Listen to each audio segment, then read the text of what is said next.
காங்கிரஸோடு அவர்கள் முரண் ஏற்பட்ட நிலையில் மற்ற கட்சிகளுடைய நடவடிக்கைகளுக்கு தாங்கள் முழு ஒத்துழைப்பு கொடுக்க போவதாகவும் திமுக அறிவிச்சிருக்கிறார்கள். ஆற்றில் ஒரு காலும் சேற்றில் ஒரு காலும். 1967 இருந்து அதற்கு பின்பு நடந்த எந்த ஒரு தேர்தலாக எடுத்துக்கொண்டாலும் தமிழ்நாட்டை பொறுத்தவரை கூட்டணி இல்லாமல் எந்த கட்சியும் வெற்றி பெறவில்லை. அது சாத்தியமும் இல்லை. வேட்பாளரை தெரியாமலே எல்லோரும் வாக்களித்த ஒரே எலெக்ஷன் தான்.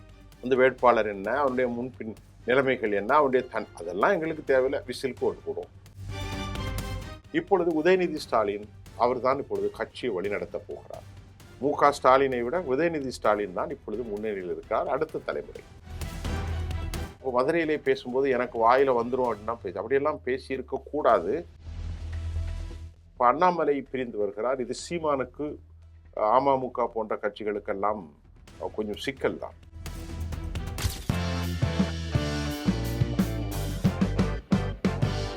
நேயர்களே, தற்போது திராவிட முன்னேற்ற கழகத்திற்கு இருக்கக்கூடிய சிக்கல்கள் என்ன அப்படின்னு நம்ம பார்க்க போகிறோம். 2029 ஆண்டு நடக்கக்கூடிய நாடாளுமன்ற தேர்தலில் கூட திமுக தற்போது கூட்டமைப்பு இல்லாமல் பலம் இழந்த ஒரு நிலையிலே அவர்கள் சென்று கொண்டிருப்பதை நாம் காணக்கூடியதாக இருக்கிறது.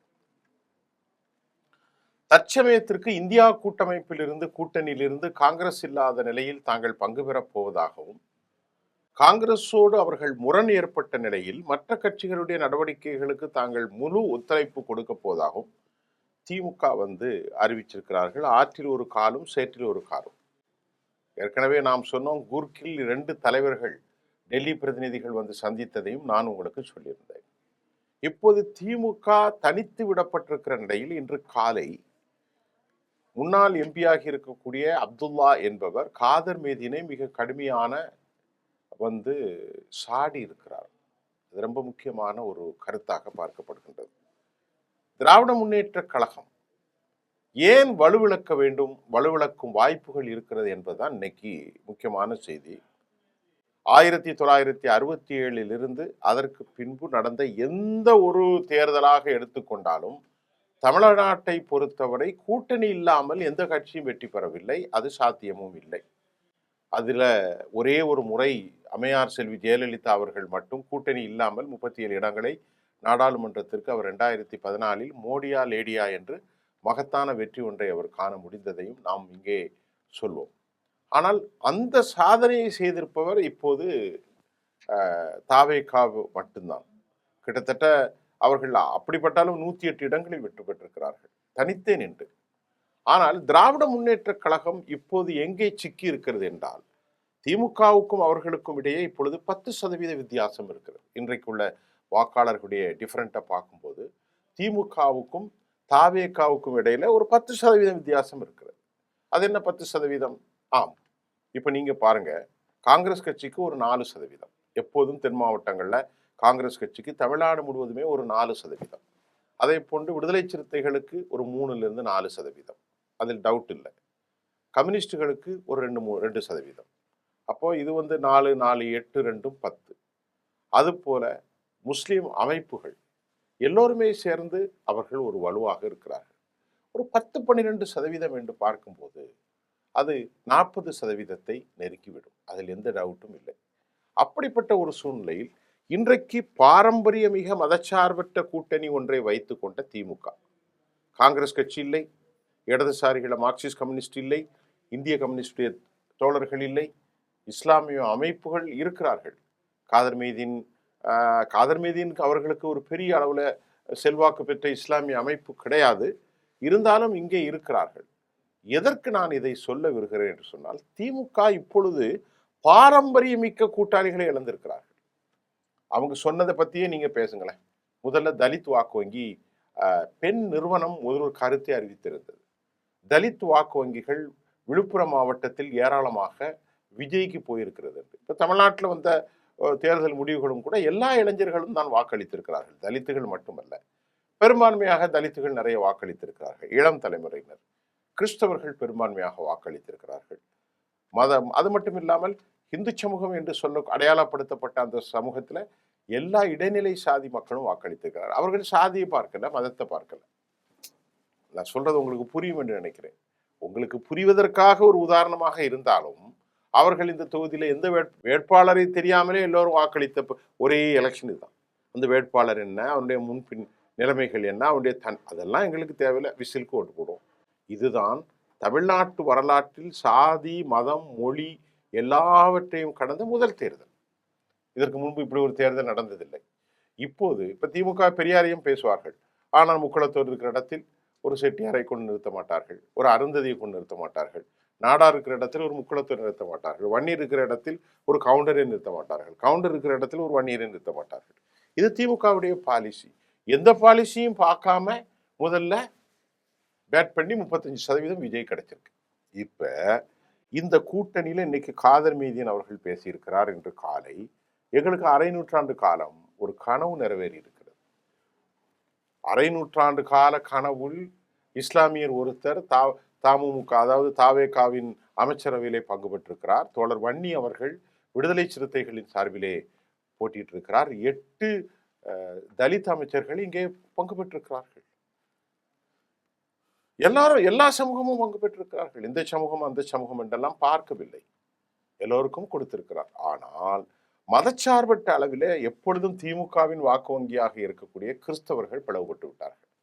பெரும்பான்மையான கிறிஸ்தவர்கள், அதுவும் கத்தோலிக்க கிறிஸ்தவர்கள் ஜோசப்பை விரும்பி இருக்கிறார்கள். அதை அவர்கள் வாக்களித்திருக்கிறார். அவர் விரும்பவில்லை, எல்லோருக்குமாகத்தான் அவர் செய்தார். அவர் சி ஜோசப் விஜய் என்று தான் தன் பெயரை வைத்தார். ஆனால் எல்லா சமூக மக்களும் அவருக்கு வாக்களித்திருக்கிறார்கள். ஆக திமுகவின் பாரம்பரிய வாக்கான கிறிஸ்தவ வாக்குகளில் கிட்டத்தட்ட பெரும்பான்மை இன்றைக்கு இங்கே வந்திருக்கிறது. அடுத்து முஸ்லிம் வாக்காளர்கள். முஸ்லிம் வாக்காளர்களில் பாரம்பரிய இஸ்லாமியத்தில் 40-50 வயதுக்கு மேற்பட்டவர்கள், 60 வயதுக்கு மேற்பட்டவர்கள் வாக்குகள் எதுவும் மாறவில்லை. அது வழக்கமாக திமுகவிற்கு தான் சென்றிருக்கிறது. ஆனால் ஒரு குறிப்பிட்ட சதவீதம் இளைஞர்கள், அதிலும் பெண்கள், ரொம்ப தாழ்நிலையான மக்கள், பொருளாதாரத்தில் வலுவிழந்த இஸ்லாமியர்கள் பலர் இன்றைக்கு திமுகவை தாண்டி இங்கே வாக்களித்திருக்கிறார்கள். இஸ்லாமியர்கள் 30% எடுத்துக்கொள்ளுங்கள், இஸ்லாமிய பெண்கள், இஸ்லாமிய இளைஞர்கள், கிறிஸ்தவர்கள் 70% என்று எடுத்துக்கொள்ளுங்கள். இந்த வாக்குகள் எல்லாம் எங்கே போறது? இந்த வாக்குகள் அனைத்தும் திமுக வாக்கு வங்கி. அதனை அடுத்து கடற்புறத்தில் வாழ்கிற ஏராளமான மீனவர்கள், அது திமுக அதிமுகவுக்கு போன வாக்குகள் இந்த முறை அங்கே போய்விட்டது. இப்ப திமுகவினுடைய பாரம்பரிய வாக்குகளான தலித் வாக்குகள் திருமாவளவன் மூலம் பல வருஷமாக இணைக்கப்பட்டது. தற்போது விடுதலை சிறுத்தைகள் ஓரளவுக்கு வாக்களை பெற்றுவிட்டார்கள். 2 தொகுதியில் அவர்கள் வெற்றியும் பெற முடிந்திருக்கிறது. அதே சமயம் இப்போது விடுதலை சிறுத்தைகளும் இந்த கூட்டணியில் வலுவாக இருப்பதால் ஒட்டுமொத்த வாக்குகளும் தலித் வாக்களும் திராவிட முன்னேற்ற கழகத்திற்கு எதிர்மன நிலையிலே போய் திரும்பி இருக்கிறது. நல்லா புரிந்து கொள்ளுங்கள், திமுகவுக்கு எதிர்மன நிலையே திரும்பி இருக்கிறது. இப்போது திமுகவில் விடுதலை சிறுத்தைகள் இல்லை, இந்திய முஸ்லீம் லீக் இல்லை, இடதுசாரிகள் இல்லை, காங்கிரஸ் இல்லை. திமுக ஒரே ஒரு 25% தான். இப்ப திமுக அடுத்த கூட்டணி யார் அமைப்பாங்க? பிஜேபி கூட தான் போய் சேரணும். சேர்ந்தால் இருப்பதும் அவர்களுக்கு கிடைக்க வாய்ப்பில்லை. ஆக அப்படிப்பட்ட தேர்தலில் இப்பொழுது உதயநிதி ஸ்டாலின் அவர்தான் இப்பொழுது கட்சியை வழிநடத்த போகிறார். மு.க. ஸ்டாலினை விட உதயநிதி ஸ்டாலின் தான் இப்பொழுது முன்னணியில் இருக்கிறார். அடுத்த தலைமுறை.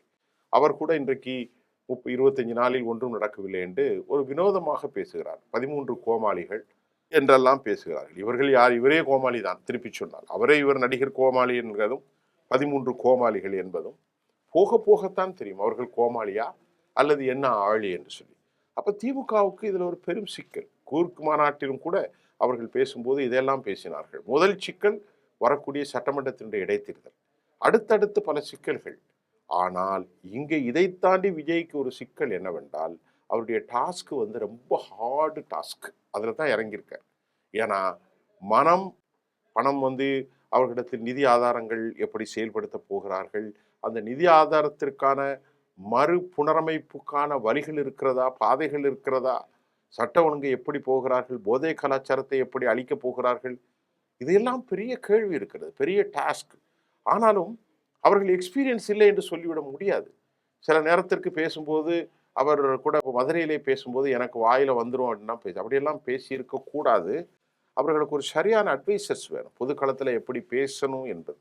இதையெல்லாம் இப்போது நாம் தமிழ்நாட்டில் பார்க்கிறோம். இப்போ அண்ணாமலை பிரிந்து வருகிறார். இது சீமானுக்கு அமமுக போன்ற கட்சிகளுக்கெல்லாம் கொஞ்சம் சிக்கல் தான். இப்பொழுது ஒட்டுமொத்த தமிழ்நாட்டு களமும் மாறி இருக்கிறது. 29, 25% வைத்திருக்கிற திமுக இனி அதிலிருந்து மீள்வதற்கான ஒரு களச்சூழல் மாறிவிட்டது. இதுவரை 2006 மைனாரிட்டி அரசாக இருக்கும்போது 35 இடங்களை பிடித்த காங்கிரஸ் கட்சியை கூட அவர்கள் அடிமைத்தனமாக வைத்திருந்தார்கள். அந்த முயற்சி இப்பொழுது முடிந்து விட்டது. காங்கிரஸ் கட்சி இன்னைக்கு ராஜ்யசபாவை பெற்று விட்டார்கள் பிரவீன் சக்கரவர்த்தி மூலம். கிட்டத்தட்ட 2 மினிஸ்டர்ஸ் வந்துட்டாங்க. விடுதலை சிறுத்தைகள் 1 மினிஸ்டர் வந்துட்டாங்க. IMUல 1 மினிஸ்டர் வந்துட்டாங்க. இந்திய சிபிஐஎம்மும் சிபிஐயும் வெளியே இருந்து ஆட்சி செய்து கொண்டிருக்கிறது. இப்ப இவர்களுக்கு காலத்தின் கட்டாயம் பாரதிய ஜனதாவை எதிர்த்து ஆட்சி செய்ய வேணும். தலித் கூட்டமைப்புகள், இஸ்லாமிய கூட்டமைப்புகள், இடதுசாரி கூட்டமைப்புகள், காங்கிரஸ் கூட்டமைப்புகள் எல்லாருமே அவர்களுக்கு வாக்களித்தவர்கள் எல்லோருமே காலத்தின் கட்டாயம். ஆக வலதுசாரிகளுக்கு எதிரான வாக்கைத்தான் இப்போ கொஞ்சம் கொஞ்சம் பேச ஆரம்பித்து விட்டார்கள். இவர்களை சுற்றி கிறிஸ்தவர்கள் இருக்கிறார்கள். அப்படியெல்லாம் இல்லை. ஆனால் உண்மையிலேயே இதில் சிக்கப்பட்டு கொண்டது திமுக. திமுக இதை எப்படி கையாள போகிறது? 29க்கு முன்னாடி கூட அவர்களுக்கு பல சிக்கல்கள் ஏற்படக்கூடிய அதிக வாய்ப்புகள் இருக்கிறது. நாம் இதை பார்ப்போம். இன்று அண்ணாமலை இன்னும் சற்று நேரத்தில் கூட அறிக்கை வரப்போகிறது. மீண்டும் அந்த செய்திகளோடு நாளை உங்களை சந்திப்போம். நன்றி.